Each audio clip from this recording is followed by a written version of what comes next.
Good evening, everybody, and a warm welcome this evening. My name is Tim Wagemakers, and I will be your host during this program, The People's Game, as part of the festival Forum on European Culture.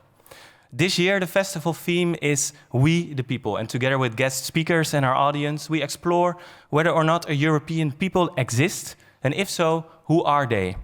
We explore this theme in exhibitions, debates, film, theater, and interviews. European artists and thinkers and their rich imagination take the center stage. I want to welcome everybody present here live at the Bali, and also a very warm welcome to everyone watching the live streams across Europe and beyond. Tonight, we'll be taking a journey through the people's game, the game of football, to discover its role in our daily lives as Europeans. It's one of our favorite things to watch as a people, and we can always fall back on players' names when our foreign language fails us. What role does this global sport play for our identity? We will discuss football's highs and lows and whether football can create ties between Europeans or whether it drives wedges. And we'll talk about this with sport journalists David Goldblatt and Simon Kuper, with Eniola Aluko, who is sporting director of Aston Villa's women's team. Rocky Hehakaija unfortunately had to cancel recently because she is in Sudan promoting Sudanese women's football with her foundation Favela Streets, which I thought was a perfect reason, but unfortunately she could not be here. And nevertheless, we have plenty to dive into tonight. Unfortunately, I also have an esteemed guest with me in the studio, Laura Jansen. Give her a warm round of applause.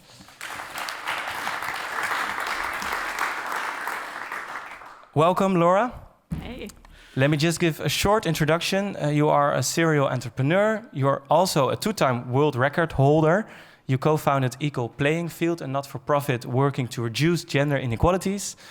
Your group's first world record was the highest altitude football match played in 2017 at the top of Mount Kilimanjaro. And then you were not finished because you also set a record for the lowest altitude football match at the Dead Sea in Jordan.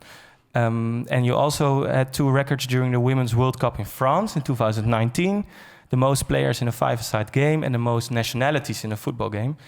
So actually, I've never sat at a table with someone with so many world records as you. But aside from that, from your world record habit, I could say maybe, you run AIDA Sports, which is the world's first female boot company, making football boots specifically for female athletes. And you can be found on the pitch on a Tuesday night playing very committed amateur football in Amsterdam. Totally, yeah. That was the whole package, right? That's it. Yeah. Before we dive into your work, tonight we're looking for the link between football and culture and identity also. During the corona crisis, well, we had to refrain from football from a few months, playing and watching. What did it do with you as a football fan and player? So actually, it's a good job, actually, you haven't got a ball here, because there's no way I can live up to Rocky's amazing street football skills. But I spent my lockdown actually trying to practice keepy-uppies. So whilst you can't get on the pitch, actually it's a time when you can work on your own skills. And I think one of the cool things about the experience during lockdown is how everyone moved online. And so actually we saw a lot on socials of women giving tutorials for other girls and like teaching each other skills. So you've got this kind of, it wasn't filtered anymore. You could just go directly to the players and start to learn yourself.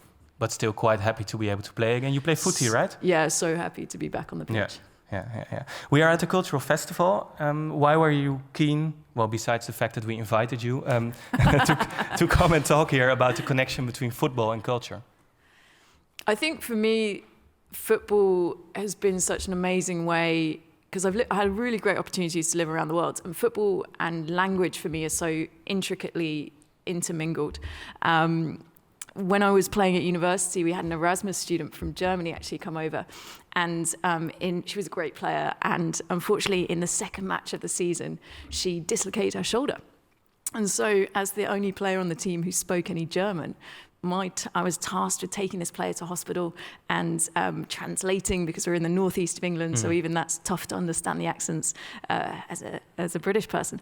And so to take this player to hospital and interpret for her in another language, but we had united through that love of football, and you have then a friendship cemented even more so because of the sport.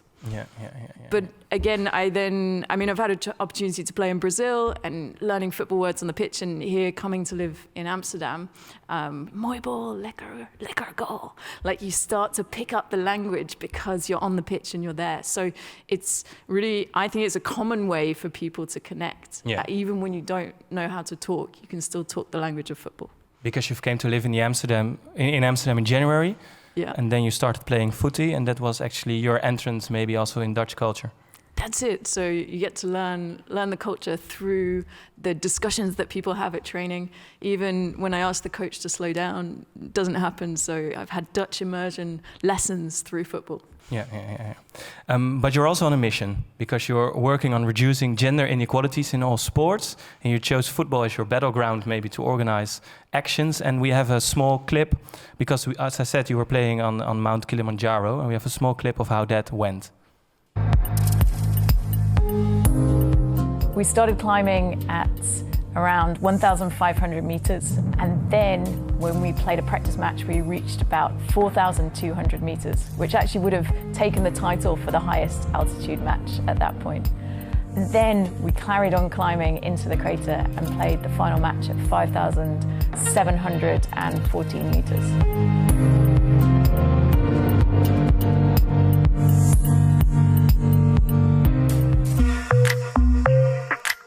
Running is pretty tough at the top of the mountain.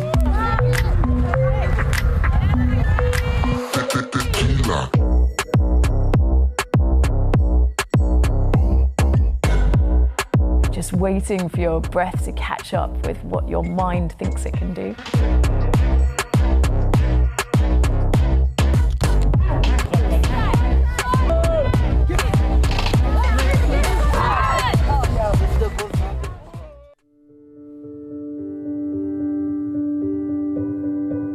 The Kilimanjaro trip, in its essence, it's a mission to do something to inspire other people to change the status quo.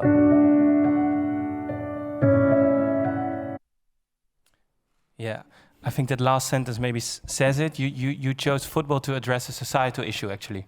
Totally. So I think, part of the reason for me setting out on this crazy mission, having this idea, was I got frustrated with a lot of the smaller inequalities that we experienced, and that manifested it through sport. So the pay inequality, it's a joke how much professional female players get paid, although it is changing. Even things like getting hand-me-down kit, or you're not allowed to use the training pitch because maybe, women's tiny feet will mess up the pitch or something because we have, harder stomps. I don't know. So all of these kind of frustrations, which you also see manifest in society, they were coming out through football. And for me, it was a question of, can we do something that would show that we can do anything, and kind of change the conversation around a lot of these kind of, oh, you can't do that. You're female, you're second-class athletes. Yeah. You played 0-0, right? On Mount Kilimanjaro, no goal. After all that. After all that work, no goal. 0-0. Yeah, but you had invited two amazing goalkeepers. Yeah, so we had, one of the keepers was this former Swedish keeper, and so she actually saved some incredible shots on goal. So we might have to do it again. I don't know.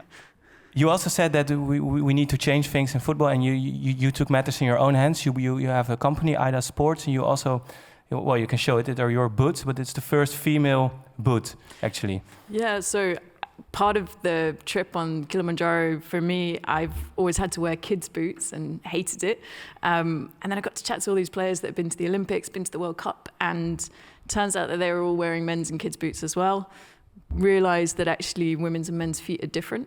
And the bigger brands really aren't making products for women.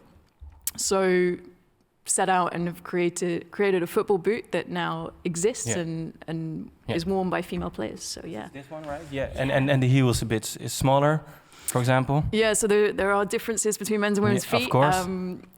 Women's feet tend to have narrower heels. We have a different shape at the front in the toe box, we call it. Need more support around the midfoot, and so we made these changes and produced a boot that's now being worn by players in different leagues. Yeah. It's only a boot, but at the same time it says something about maybe how easy it can also be to change things you see around you, because it's about opportunity and trying to create something. And tonight, I'm really happy you're going to be my co-host and having your say, asking questions to whomever you want. What are you curious about tonight? I'm really interested to, I got a chance to preview some of what David's going to be talking about. And I think looking at the way football mirrors society and some of the themes that he's talking about, we're also fascinated by the way footballers perhaps don't class themselves as politicians, but we're really starting to see a sports activism. And maybe there should be more, maybe there should be less. That's something we can debate, but it's super interesting to see that passion for change and unfiltered responses, again, through social media. It's really had an impact on how footballers are able to talk directly to fans. And you're also a great fan of Aston Villa, so that's also... So I'm very excited that we've got Eniola Aluko on the show. Let's start with the program then. As said, you have a rather free role, but we need to set the frame of the night a bit more. What are we going to talk about? And who can do that better than David Goldblatt? He's a sports sociologist and author of books such as Game of Our Lives, but also The Age of Football, the global game in the 21st century.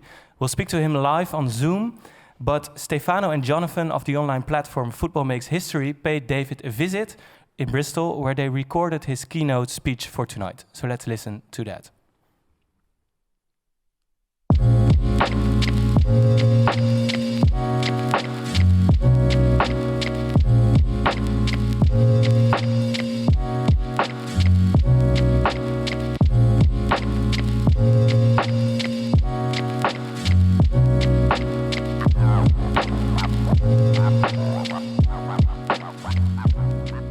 Hi, I'm David Goldblatt, and I'm speaking to you today about the relationship between Europe, football, and identity. Robert Schuman, the French foreign minister and one of the architects of the European Economic Community, said back in the 1950s, before being a military alliance or an economic entity, Europe must be a cultural community in the most elevated sense of the term. But what kind of culture would make sense for the whole European continent? The founders of the European Union were lawyers and diplomats who saw the rule of law, liberal democracy, the expansion of technology, economic growth and economic networks as the basis of Europe. And that's all very well, but that's not the basis of, how you feel about somewhere.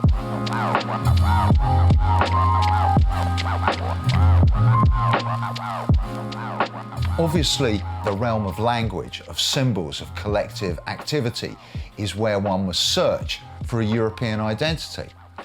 But Europe has a problem.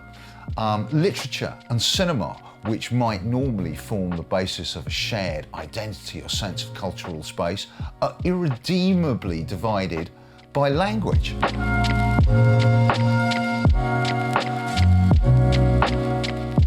Popular music, which at least is, non-verbal, remains trapped in national traditions all over Europe. In the 1980s, the European Union created its 12-star flag, introduced Ode to Joy as its de facto anthem, created the Erasmus educational networks, and even suggested that Europe might compete in sport as a way of generating a sense of Europeanness. While Erasmus has worked very well and the flag is well known, in sport it's only in the Ryder Cup in golf where we are actually Europeans. And that's fine for the transatlantic business class who love the game, but for much of the continent it makes no sense at all.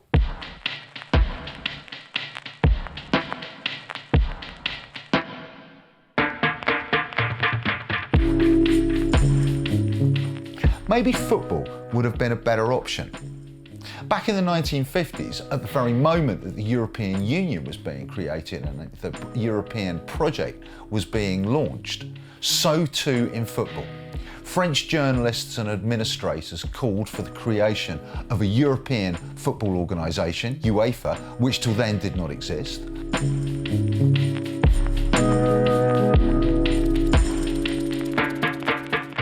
And invented the notion of the European Cup, a pan-European club tournament that today is the Champions League. And in so doing, within a very few years, and with the great luck of having the amazing Real Madrid win the first 5 European Cups, a shared collective space for Europe-wide narratives and Europe-wide images was created.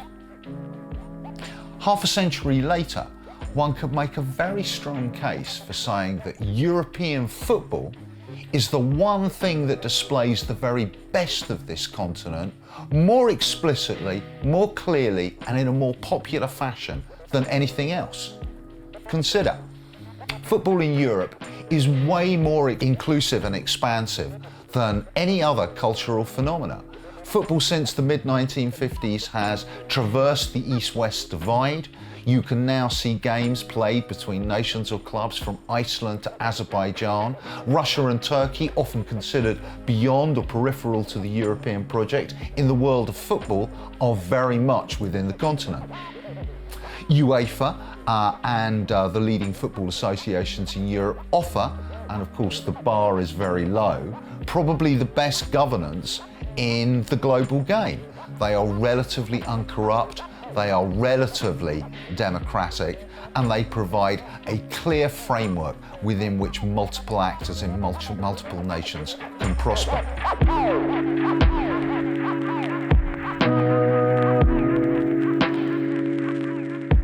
European football is an incredible economic success. It's now the industry is something of the order of $30 billion a year. It's bigger than the European publishing industry. It's bigger than the European cinema industry.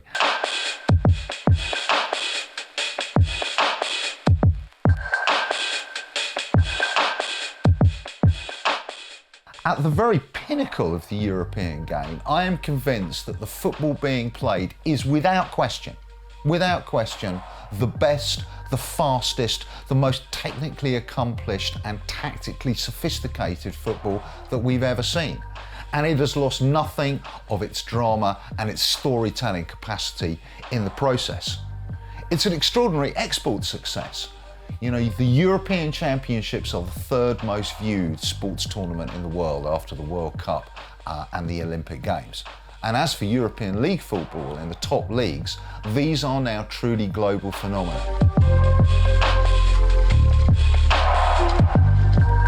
Somewhere between 300 and 400 million Africans tune in to the English Premier League. 400 million Africans, not to mention the extraordinary audiences around the world for both the EPL, La Liga, etc. There are many reasons for this success. But one of the most important, I think, is that European football reflects the same structures of dynamism, culture and education that have powered the best of the European economy. We have a combination of competition and collaboration between the many cities and the many regions of Europe. You have the capacity to learn quickly, to move quickly, to mingle quickly. And on top of that, European football has invested in technology, science, training and education in a way that no other football culture has done. Medical science in European football is in a different league to everybody else's. The use of data is far advanced. The caliber and the quality and the sophistication of the training facilities at the main football clubs and the main football nations in Europe is without parallel.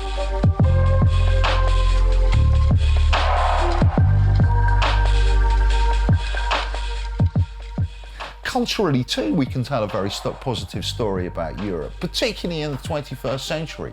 Traditionally associated with bellicose nationalism and to an extent violence and social disorder, the early part of the 21st century saw European football at its most carnivalesque, at its most peaceful. Anyone who was at Euro 2004 in Portugal would have found it the most extraordinary trans-European, sun-soaked beer festival of football.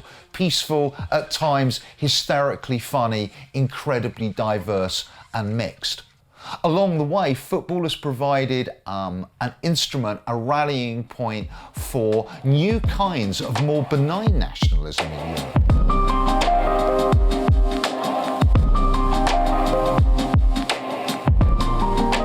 The Germans at the 2006 World Cup fell back in love with their own flag.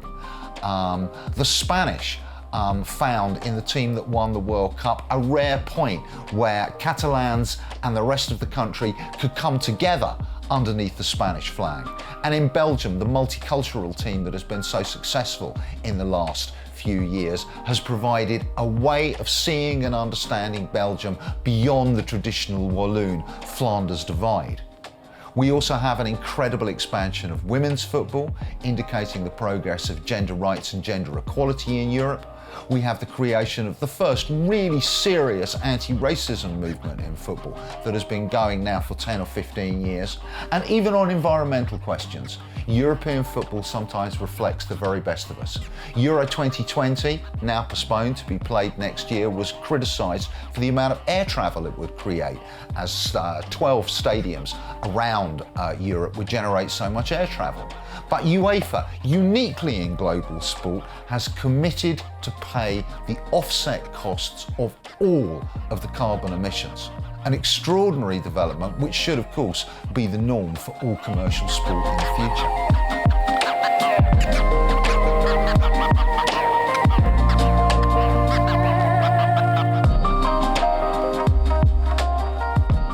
There are reasons for scepticism. Another decade since Euro 2004, 15, 16 years now, we have had an extraordinary economic crash, and we have had 10 years of extraordinary political and cultural turbulence in Europe. And one could simultaneously argue that European football has come to reflect and display some of the very worst of Europe. In the economic realm, the last decade has seen increasing inequalities, as indeed there have been in the whole of European society, between the big countries, the medium countries and the small countries, between the big leagues and the small leagues, between the professional game and the amateur game, between the very biggest clubs that are global brands and everybody else. The gap, under conditions of globalization and without forms of social and economic regulation, is producing greater and greater levels of inequality. There is also the transformation of the football spectacle itself, which is increasingly controlled by commercial forces and indeed by government forces. Over the last 10, 15 years, more than half a dozen governments have produced very restrictive surveillance and control powers over what goes on in football stadiums and goes on amongst football fans.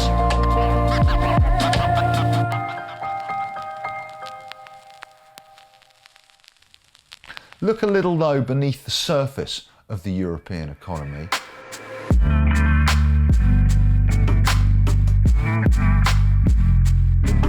Look in its grey areas, look in its dark shadows, and you will find, as with the European economy and indeed European society as a whole, there are deep, structural, entrenched problems. First and foremost, corruption is extraordinarily widespread in football associations, in clubs. Bribery, embezzlement, tax evasion that goes right across the game from the highest to the lowest levels.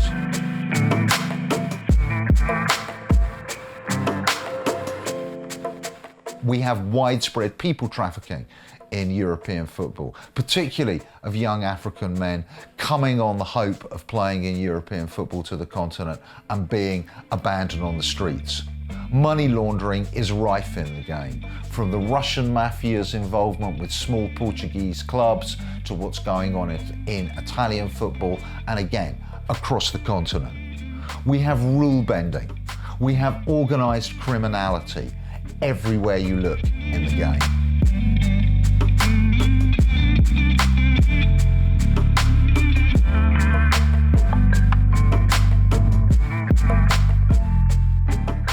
Football has always been political in Europe. Statesmen, states, political parties, trade unions have always tried to grab their little share of the glory. But I would argue that in the last decade or so, we have had a scale of political colonisation of the sport that is simply unparalleled. We have had a takeover of this cultural, collectively owned realm by private political forces for their own purposes.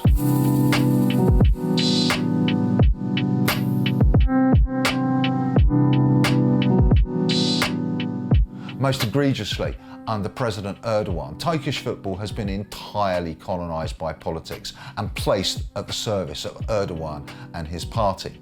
In Hungary, Viktor Orban has made making Hungarian football great again at the centre of his anti-migrant and racist populist politics. And in both cases, large amounts of state money has been funneled into the game to support construction firms who are essentially supporters of these regimes.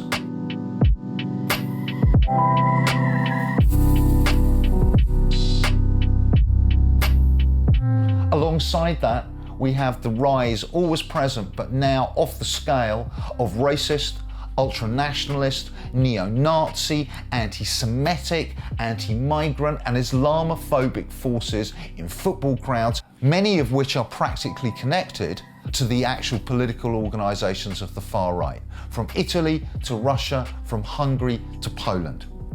So to conclude, these two extremes of European football, the very best of the continent, the very worst of the continent.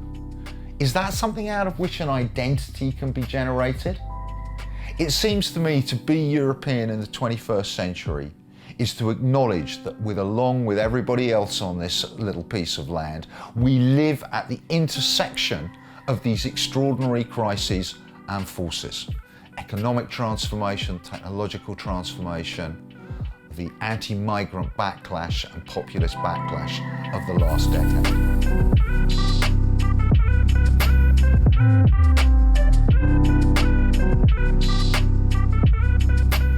But being European is to accept that we deal with this with a combination of conflict and cooperation, one that recognises the unity and the diversity of the continent.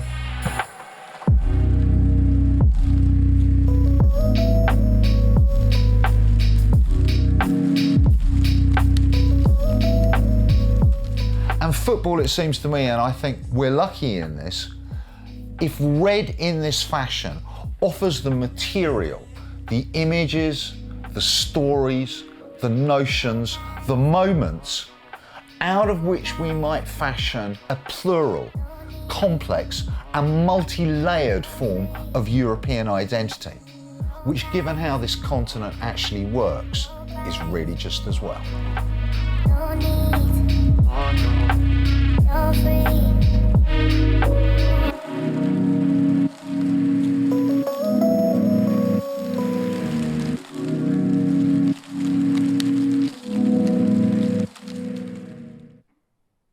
Yes, thank you so much, David Goldblatt, for this introductory speech.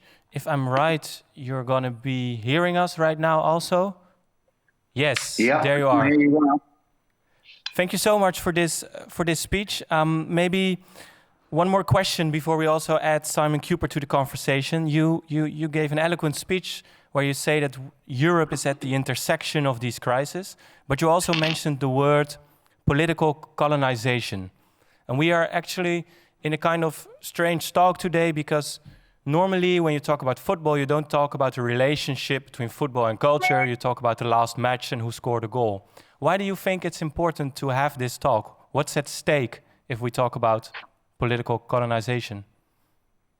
I just think we live at a moment in which political power has shown more interest and taken more control over football institutions than it ever has done before. I mean, it's not you. You know, the 1934 World Cup was Mussolini's. The 1978 World Cup was the Argentinian juntas. But we are living at a moment where political parties and people with political agendas are buying football clubs, making themselves president of football associations, taking control of TV rights and building football empires. And I think that's a problem. I don't think nation states and sovereign funds should own football clubs. I don't think political parties should own football clubs. And I don't think football associations should be instruments for political preferment. And that's always been going on. It's been going on for some time. But I think we've reached a point where we actually just need to draw a line in the sand, no more. Yeah. And when you say we, we draw a line in the sand, you mean that the people that are watching football, that are enjoying it, should take this into account when watching it? Who is the we? The eternal problem of all radical transformatory politics. I mean, the we as coalition yet to be built. There are plenty of people in football, both as individuals and as collectives, who are perturbed by the nature of governance in football and the pattern of ownership. Much of it, of course, is concentrated at the level of individual clubs. Yeah. But out of that, we need a network of protest and resistance to this. Yeah. Maybe that's a good moment to also add Simon Kuper to the conversation. I think Simon Kuper is also... Here I am. Yes, very good. Just to shortly introduce you, you're the author of many amazing books, such as Football Against the Enemy, Soccernomics, but also a book I enjoyed thoroughly about Ajax, the war, and the Dutch. And your work, I'd say, deals with these intersections of football and society. What thoughts stood out for you while listening to David's speech? I think one thing I'd like to ask David about is the tension in football between the nationalist and the internationalist. And you see it at World Cups. You see it in any kind of international setting. So at a World Cup, people paint the country's flag on their faces. It's the biggest communal event. If the Netherlands, I think Holland, Uruguay in 2010 had 12 million viewers. So 75% of the Dutch population is watching. That's the biggest communal event the Netherlands has had, certainly since World War II. Similar figures for France or Germany for big games. So these are very nationalist moments. But of course, the World Cup is also, we enjoy the other countries. There's a lot of kind of joking back and forth. There's a lot of fun had together. So how nationalist is international football and how internationalist is it? I think that tension keeps coming back, and I'd love to hear David on that. David? I'm so sorry, Simon. But I know you want me to talk about attention, but I couldn't hear enough of what you were saying to work out what the tension was. I wonder if you could repeat it for me in a sentence, and I'll see if I can come back to you. Is the World Cup a festival of nationalism, or is it an international festival, alle Menschen werden Brüder? Yeah. What's a good question? I mean, I think it's both, isn't it? I mean, there's clearly a lot of just straight old-fashioned nationalism going on, and sometimes that takes a pretty unpleasant, nativist, aggressive turn. Sometimes it takes a very much more sort of carnival, plural form. So I think, of course, there's all sorts of nationalism going on, and not just at the World Cup itself, but back in the home nations, which is in a way where most of the World Cup is happening. But I think there is also, alongside that, flashes of something else, something a bit more sort of utopian, and something that resists, the sort of crude logic of nationalism, the possibility of cosmopolitanism, of kind of wider shared identities. I mean, I think about the way, you may have mentioned this because I heard you talking about the 2010 World Cup, so forgive me if I repeat what you said, but I think about the way Africa embraced Ghana as its team at the World Cup in 2010 in a sort of truly sort of Pan-African fashion. So I do think there's both going on. Yeah, maybe Simon, to ask to you, if I ask you the same question, because you've said something about this tension you see. You can also say maybe that football works on regional identities. If you talk about Barcelona, the Catalan struggle. If you talk about people who support Ajax and would say they support Amsterdam. How do you look at what's at stake if we talk about these questions? What identity arises from football? I think football is a very kind of peaceful way for people to assert their identities nowadays. So you can support Germany and it shows your kind of pride and happiness in being German, but you also, it's only a game. Everybody really understands it's only a game. Almost nobody is still upset the next morning or 2 days later. Very largely, we agree the rules. We accept that the country that wins the World Cup has genuinely won it. And you have at the actual tournament people from all countries, and David cited Euro 2004 as an example, but really it now happens at every tournament. Everybody's there, everybody's in the bars, people drink, people have a great time. The amounts of violence in football, there's a huge amount of media attention whenever there is any actual violence. But it's astonishing how little there is, in that football brings together tens of thousands of mostly young men from these different countries at the games. And the atmosphere is very carnivalesque. So I think that almost always football is a kind of very positive way for everybody to affirm their city, their regional, their national identities in kind of harmony with each other. So, you know, you can be German and he can be French. Yeah. And nowadays that's absolutely fine. Yeah, yeah. At the same time, David mentioned in his speech the political forces trying to gain a grip. I can imagine that they also try to maybe strengthen these kind of identities into becoming more than just football. Yeah, but I don't think that I was watching what Putin was doing. I was at the Russian World Cup. And of course, the World Cup is a very, you know, he made huge use of that. But the claim that Putin was making was not really Russia is the greatest country in the world. Our team is going to win this World Cup, because they didn't have a good enough team anyway to have that kind of Mussolini-esque platform. Really, the claim was, you know, we Russians have a good time. Everybody's quite happy. This is quite a jolly moment. The rest of the world is here and is enjoying being in Russia. So really, Putin is sharing in that carnivalesque feeling for his own purposes. Yeah. So you tend not to get these kind of Mussolini-style assertions of national superiority through football anymore, used by these dictators. It's much more kind of verharmlosing, trying to turn themselves into cuddly figures, I would argue. So football makes them look softer and more appealing. Yeah, football makes them look more human. I mean, Orban also always used it that way. I mean, he was a good footballer, and he used the image of himself as a footballer to make himself more human. David, that's maybe a good bridge to you, because you actually wrote a piece about Orban. You visited him. We see a picture of you with him right now. You visited him to write a piece because you thought if you read history, if you read football, then what Orban is doing in Hungary is quite interesting. Sorry, I'm really so sorry, but the quality of the audio is very poor. I just can't hear you. Okay, maybe I can repeat it one more time. You visited Orban, and we were talking about how maybe football is being used for identity. Can you hear it now or not? Yeah, okay. How does football produce identity? Is that the question? Yes, with regard to Orban, because I thought it was a nice example. With Orban. I mean, I just sort of want to add to what Simon was saying, which I could catch at one point really clearly, is that football is particularly good for generating identities, because there are fewer and fewer occasions in atomized liberal societies in which we gather in large numbers, and we gather in a relatively sort of public manner with quite a kind of mixture. And I think it's really telling that, you know, certainly in Britain, less than 1 in 10 people goes to football by themselves. Football is an intensely collective and simultaneously intensely ritual experience.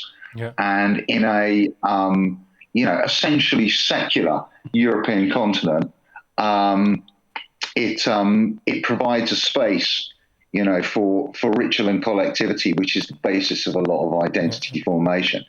I mean, with regard to Orban, well, you know, I mean, at one level, I mean, he is just a bit bonkers. The man is completely obsessed. There is a kind of level of, you know, personal kind of project here. Of course, it's a political project, but I mean, it is his toy, and, you know, his stadium allows him to be the king of the castle. But it's, you know, an effort to try and rewrite contemporary Hungarian history and Hungarian identity. You know, make Hungarian football great again, is what he said to me. So it doesn't take much to work out where that's coming from. And this profound sense that, you know, Hungary in the first half of the 20th century was a serious power and a serious place in Europe, and really, really serious football power on top of that. And then, you know, after Trianon, you know, after the First World War, it stripped of what was considered to be most of its population and land. And it's been languishing in mediocrity ever since. And I think that's the feeling, about the football since the magical Magyars of the 1950s. So this sort of, triumphalist, revivalist, expansionist version of a super proud Hungary, you can see how football is going to be the place that Orban's going to go to try and work those narratives up. Yeah. It's working on pride also then. Laura, you were listening and before you said you watched the speech and you got your thinking hat on. Yeah, I think one of the things that really struck me from your talk was around the finances, and you look at the corruption in the game. Who do you think has the responsibility to do the reforms? Is it from the state? Because football, we were talking about football and the state being intermingled. Is it the football associations? Is it the governing bodies? If we are going to reform, how would you do it, and who bears the responsibility? Well, that's a big question. I think, but a very good and very pertinent and very difficult question. I mean, I think on the one hand, governments, judicial authorities and police authorities have a whole raft of stuff that they could do to be dealing with corruption in general, of which, the corruption in football and indeed in sport in general is just one dimension. So, the way in which money laundering works, access to data, sort of, the way companies are registered, the use of offshore, etc. There's a huge amount of stuff to be done, by every nation and by every regional authority on that, which would make a difference when it comes to football. When it comes to, like within football itself, where does one start? I mean, on the one hand, it would be great if, FIFA was an institution that could actually from above apply pressure and standards of high governance onto the football associations of the world, because they've got a really big stick. They could be saying to football associations, if you don't shape up people, then you can't play in the World Cup, you can't play international football. And suddenly everybody's finances are in trouble then. So that has potency. But of course, until they seriously put their house in order, it's very difficult for them, to consider doing so. I mean, I'd also like to see, it's got to be pressure from below too. Football associations have got to sort themselves out. I'd like to see, as much as possible, the press, having, doing more work on this. But it's tough, it's expensive, and it's difficult work. But it's going to have to be a mixture of all of those things. Maybe Simon Kuper, in the speech of David Goldblatt, he talked about the football being the best maybe of Europe and also sometimes showing the worst of Europe. You are actually right now writing a book about maybe the most prolific club in Europe, FC Barcelona. I think you're actually in Barcelona right now from a hotel room working on that. If you look at the case of Barcelona, I think a lot of the things we are talking about comes together then. If we talk about financing, if we talk about image, if we talk about identity. Can you elaborate a bit on that? Yeah, I mean, I'd say two things. One is that I used to think that writing about football was a kind of lower activity than politics. And I nowadays write a political column. And having for years written about Trump and Brexit and COVID-19 and climate change and all the terrible things that are happening, and now I turn to Barcelona and I'm telling the story of Johan Cruyff and Messi, I feel that football is about the highest activity in Europe. It's a very rare source of beauty and also of comedy, harmony. Almost everyone in the world loves watching Messi play, and he's given people so much pleasure. A friend of mine who has mental health problems says that Messi helps keep him going. So I've over the last few terrible years in politics, I've come to reevaluate football and appreciate much more what it gives us all. And the other thing, I mean, you ask about Barcelona as a Catalan symbol. Barcelona has huge financial problems now. They have no money at all. And I think one of the things that you see with FC Barcelona very strongly is the tension between being a local club, which it very much is. It's run by local people. The players, it's unusually local in its players. The members are 92% from Catalonia, but it is a global club now. And Chinese people don't know what Catalonia is and don't care about that. And if you are going to pay Messi 100 million euros a year, you have to make a lot of money in China and the US. And so you become a kind of Disney-fied version of yourself. You become a shirt-selling operation, and you lose the uniqueness of what Barça has historically been. And I don't really blame them for that. That's just what you need to do to hire good footballers. Good footballers cost money. So there's this kind of corporate slogan, local, we're global and we're local and it works. Actually, they're often in complete contrast with each other. You can't always be global and local. And with Barcelona, I see them splitting on that issue. Yeah. Maybe to conclude this small round, and then we go to Eniola Aluko. If we listen to David's speech, he says if you want to understand society, history or football can be a way to read it. So the problems in society can be read through looking at football. Would you say, maybe it's a too big question for a last question, but still, would you say that football is maybe, while we listen to David sitting down again, welcome back. Would you say that football is one step ahead of societal developments, or maybe walking behind societal developments, if we want to understand what's going on? Sorry, go on, David. You take this. No, you go ahead, Simon. I think the football activism this May around Black Lives Matter was the strongest I've seen footballers take action. Raheem Sterling in England is a good example. Various players in the Bundesliga, like Marcus Thuram taking a knee. Marcus Rashford campaigning very successfully to get the government to keep giving free school meals to British school children. I've never seen this in 40 years of writing about football. And I think that it's partly just simply because these footballers are much more than we realize. They are part of society. They grew up in society. They follow the debates of society, and they're better educated than previous generation of footballers, which again is a social change. Yeah. And so now they are very happy to take the microphone and speak about political issues without waiting for the club to give them permission. And so these footballers are members of Generation Z or are young millennials. And I think it's a mistake to regard them as in some way detached from society. They're not. Yeah. I'd like to go to someone who's actually working now in the football industry. She's one of England's best ever players and has played more than 100 games for the national team. She's an author who just published her biography, They Don't Teach This. She's pundit for the BBC and licensed lawyer, and right now she's sporting director at Aston Villa's women's team. But before we talk to her, let's get some football in this venue. And we have a really short reel of goals of Eniola Aluko. Let's watch at it. Arriving, Aluko's there as well. G leaves it. Aluko! Lovely goal. Really well all night. The movement's good. She's worked well with the ball. She in here behind. The ball drops nicely for Aluko, and that is one goal back for Chelsea. She finding England once again. Here is Aluko, and Chelsea have the lead. And Aluko looks to go all the way herself. It's a powerful run, and it's an outstanding goal.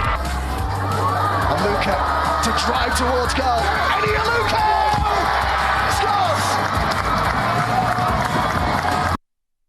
Yes, Eniola Aluko, we could have had so much more goals, and I don't think these are your most beautiful goals, but it's a good teaser for people to look on YouTube because there's so much more to find. I've had a really amazing hour watching all the goals, actually. We're honored to welcome you. Thanks so much. How do you listen to this conversation? Because we're talking on a bit theoretical level about football and society. Does it seem distant from your everyday life in the world of sports? Well, first of all, thank you for having me. Thank you for sharing my goals. I still get nostalgic when I hear about and see my goals. I think in my current role at Aston Villa as director of football, the role is a 360 role. It's not just about on the pitch and building a team that's successful on the pitch. It's about building a brand.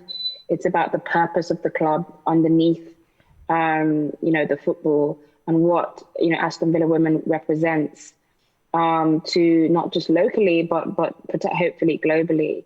So touching on the conversation about how Europe, how connected we are in Europe through football, I think essentially what I'm trying to do is try and actually have quite a smart approach to recruitment, so that if we're recruiting a player, for example, from Denmark or Germany or another place in the world, we're doing that in order to connect with that fan base in that country. Yeah. So, you know, what social media has done is really made the world a lot smaller and much more connected. And actually, just by having a Ghanaian player or a Danish player, or German player, that attracts a lot of attention from that country, particularly if the player plays for their national team. So that builds the fan base almost accidentally, almost kind of without you having to sort of go and do an event there or whatever. So player representation on an international level is very, very important. You have to be quite strategic about that. You know, we have Aston Villa has a fan base in Germany. We have a fan base in North America. So that means that informs me in terms of my recruitment and being able to build a fan base, which is really important in women's football, to be able to say, well, why don't we recruit a German player? We have 4 German players in our squad. And that was a strategic decision. Yes, obviously they're great footballers, but it was a strategic decision to engage women in Germany, to engage men in Germany, because you have German players that are representing their country for Aston Villa. So that's how kind of practically it can work in football, in connecting countries with a club. But that's also, I think, you say it's strategic, it's also practical, but is there also a sort of intrinsic motivation that you want your squad to be representative, all the people who are watching from different countries? Yes, of course. I mean, the best team I played for Chelsea for 6 years, and it was a wholly international team. You know, I was an English player. We had, you know, a good foundation of English players, but essentially we didn't go to the next level until we started recruiting some of the best players from around the world. You know, one of my favorite players of all time that I've ever played with was Ji So-young. She played for South Korea. Couldn't speak a word of English when she arrived at the club, but remains one of the best players and you know, gave me a lot of goals. Yeah. So it's really important, I think, to be, you know, I heard, I think it was David talking about, you know, Barcelona being this sort of provincial club, but also being a global club. Aston Villa is very much a provincial club in terms of its affinity to Birmingham, where I grew up. That's my hometown. But the next stage is being able to kind of connect globally with pockets of countries globally where there's a fan base. And you cannot, it would be hypocritical to be able to do that if your actual product, if your team doesn't represent an international team. I think one of the problems that's kind of arising with football is this kind of xenophobic sentiment that, you know, the idea that international players coming in is going to dwindle English talent and is not going to help English talent to progress. But it's actually false, because I think if you look at women's football in the last 5 years, the WSL has had an influx of international players, and on a parallel, the England women's national team have got 2 back-to-back World Cup finals and a European final. So actually bringing international players into a whole melting pot of nationalities only improves everybody. Yeah, but improves everybody else's national team. But actually, you touch maybe also upon what we just ended with David and Simon. If we talk about relationship between society and football, the discussion whether or not people from other countries take away English jobs is not only a football discussion; it's a societal discussion. And David Goldblatt, in his speech, said something that football has been able to set up or is working on a serious anti-racism movement, for example. How do you look upon that? If we look at what has happened in the recent months, is football, because I think football teams are more diverse than in many other places in society, is football a front runner also in that discussion, in trying to be actively anti-racist, for example? Yeah, I think football is a front runner in terms of bringing awareness to the problem. I think football is a front runner in terms of being representative of what society should look like on the field. You know, the Premier League has, I think, 40% black players playing on the field. But then when you look at off the field, when you look at sort of elite leadership roles, when you look at coaching roles, it's embarrassingly bad. So the question is that it's great for football to be a front runner in campaigns and, football activism.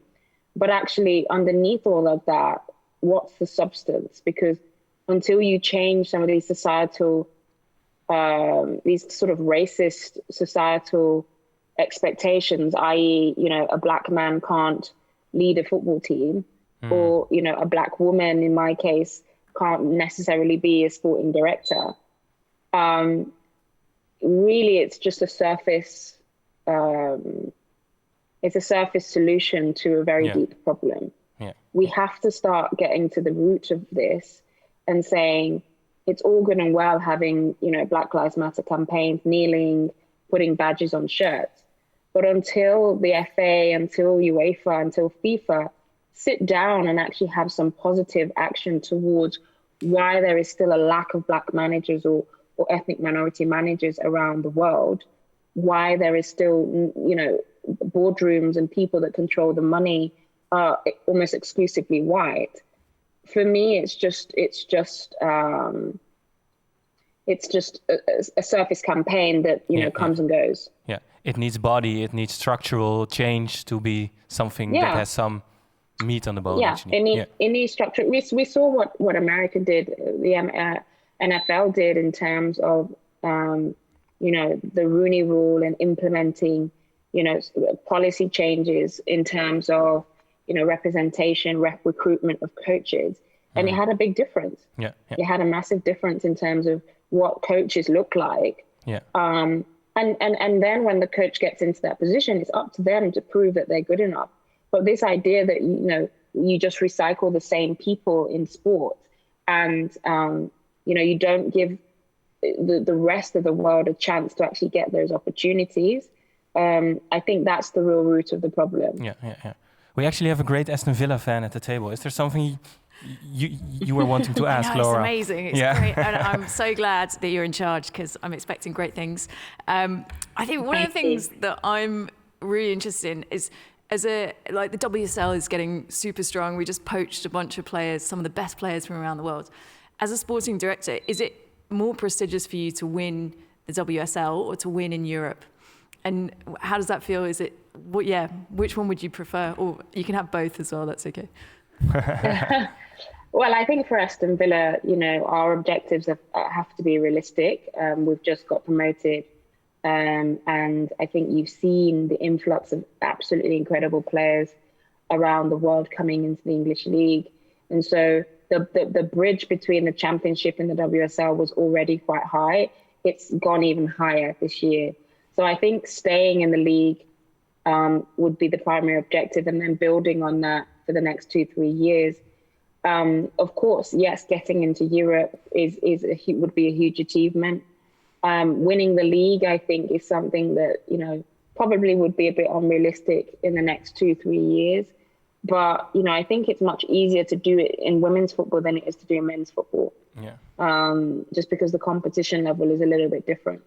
I feel like I got very close to winning the Champions League with Chelsea, getting into the semi-final as a player. But unfortunately, I retired before, I could get that. But I think only 1% of players anyway win the Champions League. So that is the ultimate dream. But I think actually Chelsea are probably the closest English team to doing that in the next 2 years. Their recruitment over the past year has been sensational with, the likes of Sam Kerr and Pernilla Harder. Yeah. Maybe before we add the rest of the panel again, do you think that if we talk about an identity erupting from football, I think the women's football is now, if you talk about an inclusive identity, you also want all the girls in Europe to feel represented on the pitch. Are you hopeful about the direction female football is going? Or do you feel like there has to be some obstacles taken away before it's really as powerful, maybe, as also a cultural force as male football? No, I'm super excited about where women's football is going. That's one of the reasons why I retired at the time I did and took this job, because I feel like there's a real forward momentum for the game. There's lots of investment in the game from all sort of arms of the commercial world. You're seeing broadcasting rights come into the game. You're seeing The WSL is now being watched in, Australia with Optus, in America with NBC. There's a free to watch platform app that you can watch all of the WSL games. It's on BT Sport. It's on highlights. Growing up, that didn't exist for me. Yeah. There's Barclays have invested, millions into the league. Vitality have just announced, their sponsorship. So the women's game is really going into a place that it's being valued on a global scale. And now you're having leagues competitive. You've got leagues in Sweden, in Italy, where I played, in America. But how can you, since female football is growing, how can you make sure that you get all the pros that David Goldblatt has been describing in his speech about football, and at the same time try to steer away from the commercial forces, the government forces, the inequality in male football? How can we build a female football that maybe serves a better example even? Well, I think it already does. I think the fact that women's football, by default, inspires young girls to go and play football themselves. Grassroots participation has increased tenfold, which means that the confidence of girls has increased.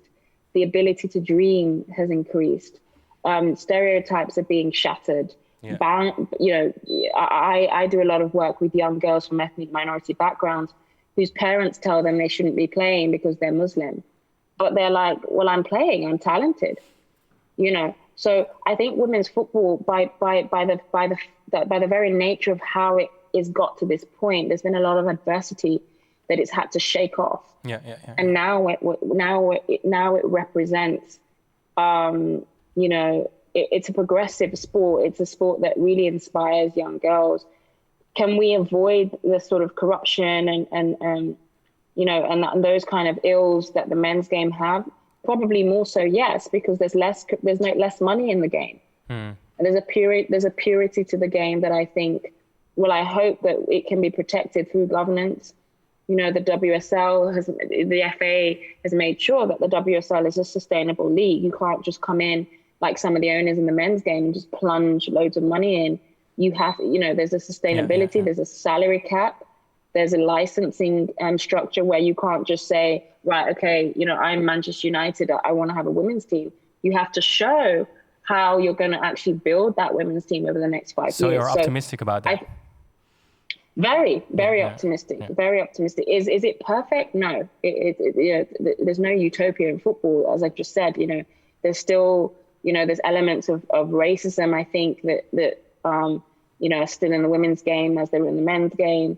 There's now a situation where, because of the money that's coming into the game, you're seeing a lot of agents come in, for girls younger age. Not necessarily being the right influence. You're seeing sort of a class shift. So I grew up on a council estate in Birmingham playing football. Now it's probably shifting towards more of a middle class sport, which means that less ethnic minorities have access to it. So it's not perfect, but I think in terms of the global game, it represents a lot of good. Great. Let's expand the panel a bit more again and go to Simon Kuper and David Goldblatt. Maybe Simon Kuper, if I go to you, if we talk about these systemic things that run through society and also through football, the power of money, the money streams that are directed everywhere, the way that maybe also identity is being formed not only by the club you play for, but also the commercial forces around it. Do you see that football is right now at a point where we can continue in the same way, or do you see that we're on a turning point? And that just as in society, people are saying maybe banks should not only be interested in growth, that in football there's also a new mentality about how we should continue? I don't think so. I think most fans are fine with Qatar, United Arab Emirates owning football clubs, with footballers, men earning 10 million euros, with very dubious advertising for gambling companies on shirts. And the reason I say that most fans seem to be fine with it is they vote with their feet. And until COVID, the stadiums were full. Football has hardly ever been so popular. So many of us might not like these things and would wish it were different. But I don't see a mass movement of football fans rejecting this. Football is corporate, football is suffused in money from very dubious sources, and fans seem, the overwhelming majority of them, just fine with it. Yeah, but at the same time, we've said that football has such an amazing cultural value that it's like maybe the strongest in as an industry in saying something about who we are. But at the same time, we think the score is more important than what's happening. How do you move away from that? I actually don't think people care that much about the score. I think that people get from football a sense of community, an escape from loneliness, a sense of beauty, ritual. And so you see that, you know, any years at Aston Villa, the men's team have not been successful for very many years, but in Birmingham, it's still a very big club.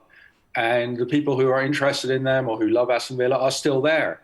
They don't go away. In Holland, you see the same with Feyenoord. Feyenoord is not a successful club, but it's very much loved.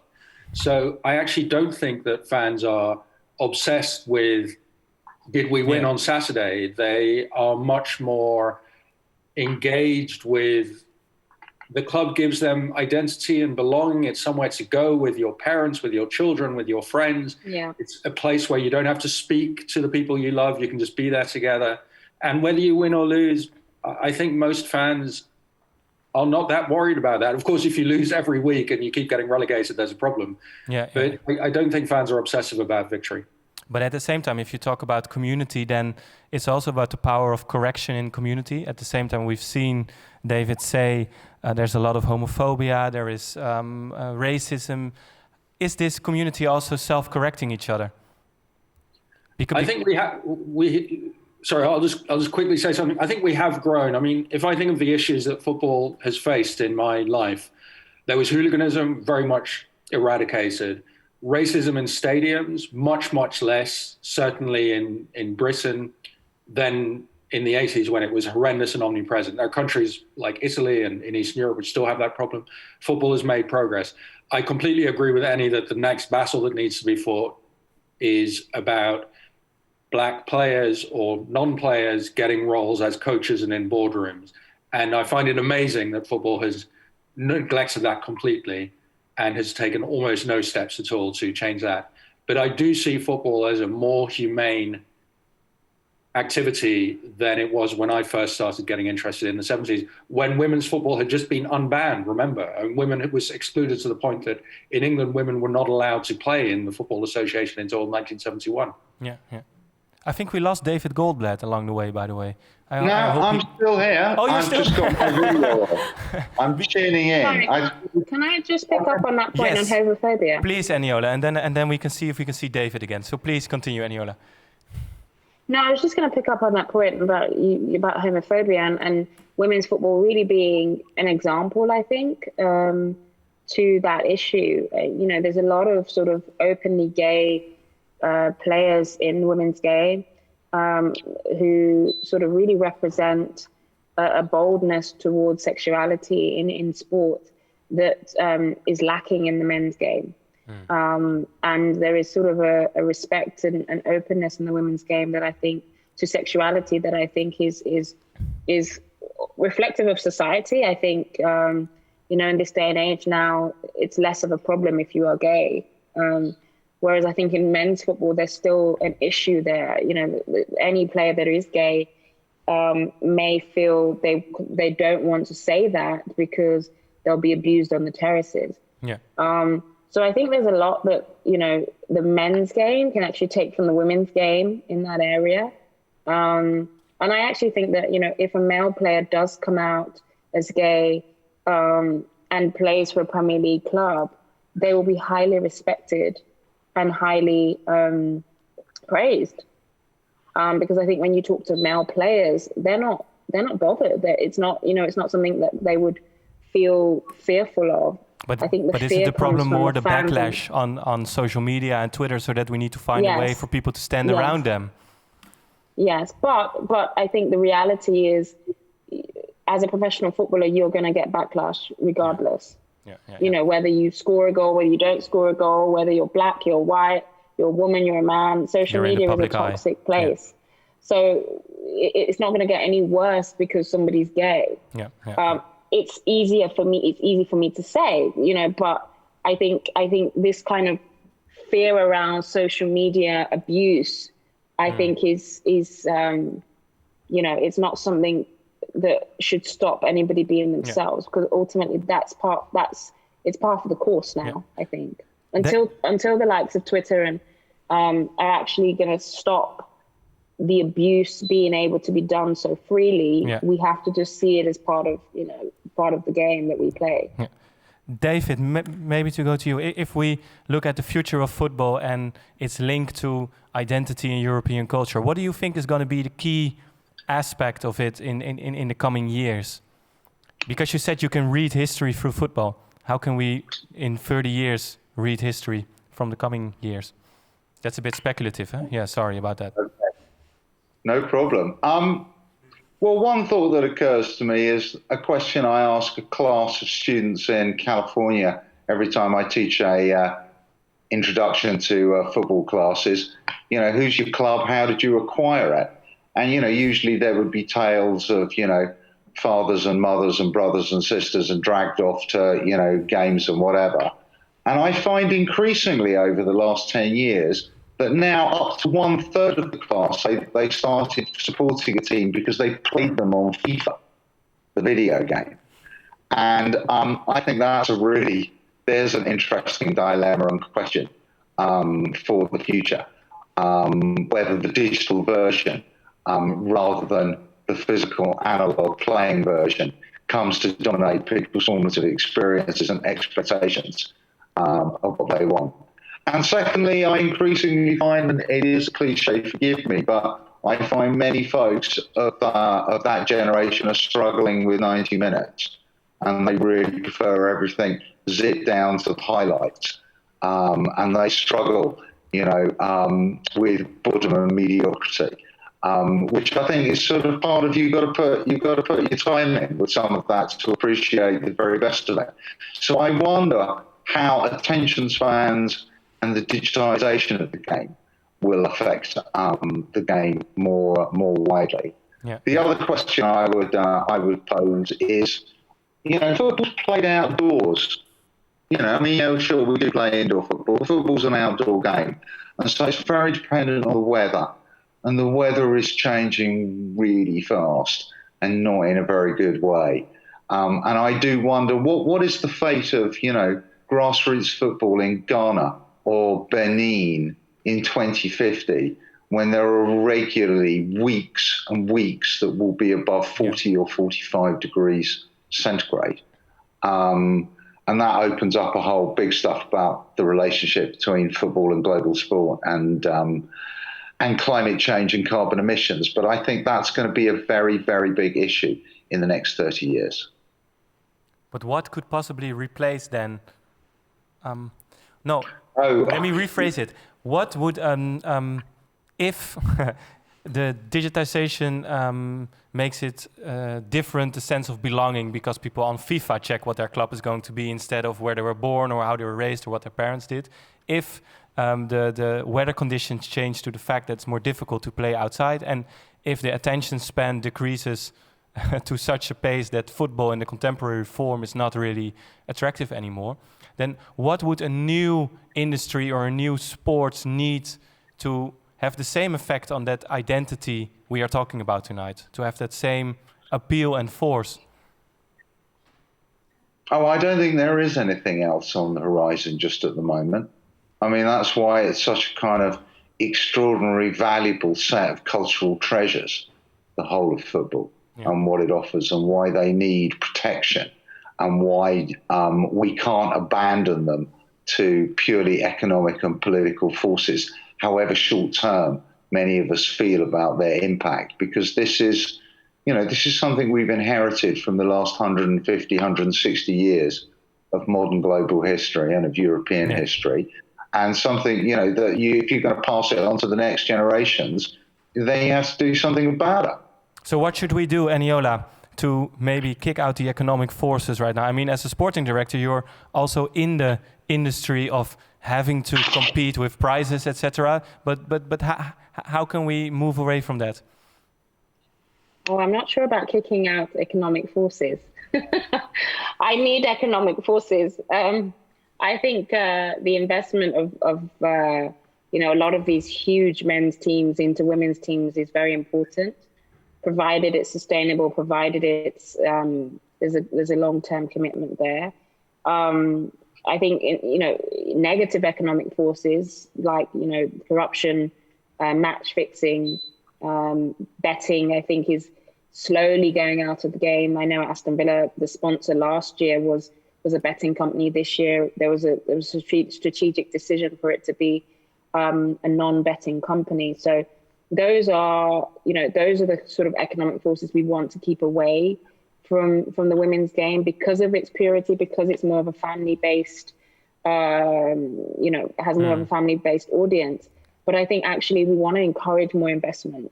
We want to encourage more commercial investment. We want to encourage more players getting sponsorship deals from the Nikes and the Adidas and the Pumas, to create an action economy for women's football that is, that starts to make money in the next 20 years versus being this sort of parent and child, structural economic relationship. Yeah. We want to be able to have investment so that we can start to build a fan base who then, pay into the product. At the moment, women's football is still kind of seen as a great product, but it's free. Yeah. It's cheap. We want it to be something value. That in 10 years' time, fans are paying £50 to watch, Aston Villa versus Chelsea at a women's specific stadium. Yeah. Maybe Laura. So I would definitely encourage economic force, positive economic force. Point made. Laura, if you listen to this and playing soccer on Tuesdays at footy at Sloter Park. Yeah, very committed amateur. Very committed amateur. What's your take on if we look at the positive forces, the negative forces, and identity in that, and how that should develop in it's really years. Interesting listening, especially to the pay, because if you really stop and think about the inequalities in salaries, you were talking, Annie, about the gulf in investment in the different clubs, and actually, will we reach a point where there's a ceiling? If you stop and think about how much a professional top-level footballer earns, like per minute, like most of us in this room, I don't know what you do, but I'm assuming that most of you will never see that kind of money in your lifetime. And is that something that then separates the amateur on the football pitch who turns up every week for the pure joy of kicking the ball around from this, what it is, essentially a business? And is that taking the joy out of the game? Should we stop it? Should we keep it? Is it fair value for what we're getting from these amazing players, the entertainment? Yeah. So in some ways you have this, I see it as a bit of a negative that when you move people so far beyond this inequality, it's not real, it's a fantasy world. But at the same time, you've got all these other beautiful things that bind us together. You've got social change through the Women's League bringing economic empowerment. You've got, as Simon was saying, Barcelona and this incredible club that brings people together. So I guess as David concluded, you have the best of Europe and you have the worst of Europe all bundled together in one game. But Simon, if you look at this business element, and I think you describe it quite well, it's a matter of choice maybe if we want to strengthen the best of it or the worst of it, but at the same time maybe the word we haven't mentioned yet is accountability. I mean, football is a place where money, power and identity, as David says it, come together, where they work together, but the power we have in democratic governments, we can hold them accountable to a certain extent. But if we talk about these grave issues, such as, we haven't even talked about that, human trafficking of young African footballers, if we talk about the corruption, the bribery, the financial situation, how can we, for example, take steps to also hold these big business accountable? I think you have to think, what is a football club? And a football club exists to serve its community. A football club is not like Shell, a football club is like a museum, in that it's a community asset that doesn't have to make a profit, it shouldn't lose money, but it should just not make a profit and make the local people happy. And the way to ensure that, I think, is the Barcelona or Athletic Bilbao model that is owned by members. And it's very regrettable that in England they don't have that football clubs since the 19th century have been limited companies. And then in the last 20 years have been bought by very rich foreigners who often made their money in very dubious ways.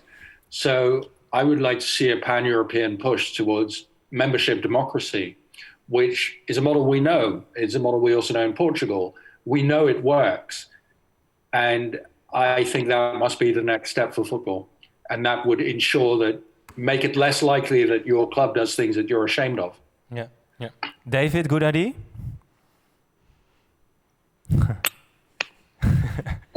Oh, yeah. Oh, no, of course. I mean, forms of collective ownership seem to me just absolutely essential in football. And of course, we have it in Germany. We have a model where 51% of clubs have to be owned by the original amateur club. And there are elections for the presidency and the board. Yeah, I think it is. I mean, I would actually like to go as far as seeing a certain amount of a turnover tax in the big leagues being used to buy back clubs for their fans. I mean, I actually think, we can't, how else is Manchester City ever going to be returned from the clutches of a Gulf emirate? So I would actually like to see some of the money in football used over the next 20 years to steadily buy back shares of these institutions and place them in collective ownership. Is that utopian, or is that really something that you think would be feasible?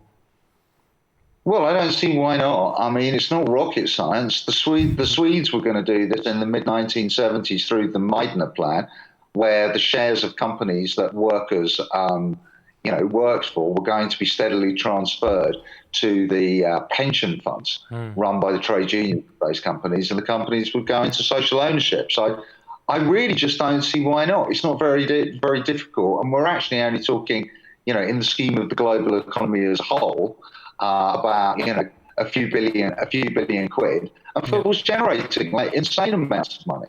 So let's just take 2-3% off the top and just use that to pay back these dues.